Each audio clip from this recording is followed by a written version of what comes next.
Good evening, my name is Miranda, and I'm going to talk about the principles of language assessment. So, first we have practicality. Refers to evaluating the assessment according to cost, time needed, and usefulness. Instructions easily understood, stays with budgetary limits. So we can say that it considers time and effort involved of both designed and scoring. Then we have reliability. Means that the same score will be achieved from the same type of students no matter when it is scored or who scores it. The test components, directions, rubrics are simple and clearly understood.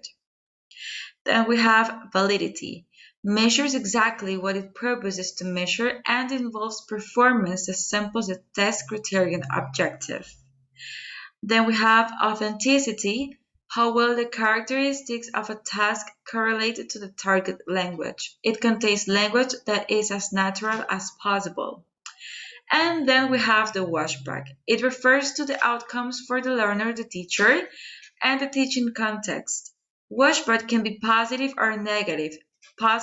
Positively influences and what how teachers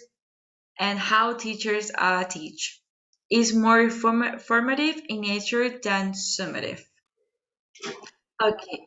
Okay, so then we have an example which a high school biology teacher frequently reads aloud a prepared biology related statement. Then he asks students to hold their hands under their chins and signify whether the statement is true or false by showing a thumbs up for true or a thumbs down for false, depending on the number of students who respond incorrectly. The teacher may have students present arguments for both sides. He may pair students and ask them to discuss the concept further, or he may decide that he needs to present the same concept using a different representation or instructional approach. So, okay, as we have for the five principles of language, we have the first one, practicality, which the results are considered when this principle is applied. Then we have the reliability.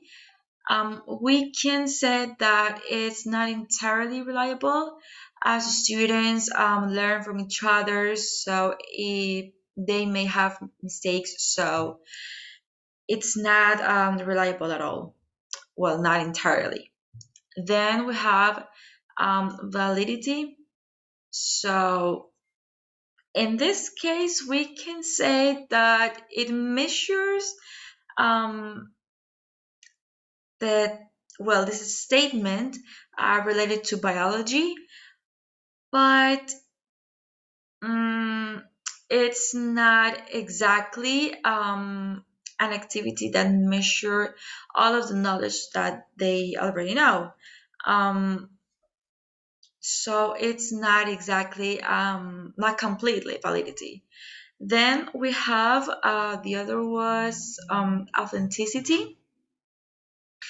We can say that it has authenticity because, well, they are using a language, a real world language, as they are giving their arguments, and well, they are going to use different strategies, okay, to represent this statement. So we can say that it has authenticity. And finally, the washback. Um, we can say that it has washback because this is like more affirmative assessment, as the teacher is going to pay attention of all of these arguments and all of these different representations. Um, so we can say that it has a washback because at the end of this formative assessment, he may he maybe tell them or give them some kind of feedback. So we can say that it has a washback. So all of this activity, we can say that is also it has all of these principles, but not completely, because not all of these principles are applying in this activity, at least not completely. So it's important that this activity, it has to be consistent and dependable.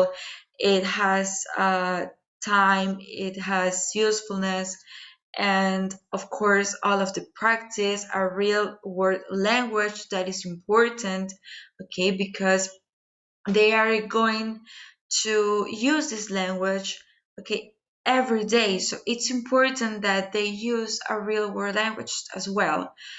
um, it's important also that the teachers will are training to make this kind of assessment. Thank you.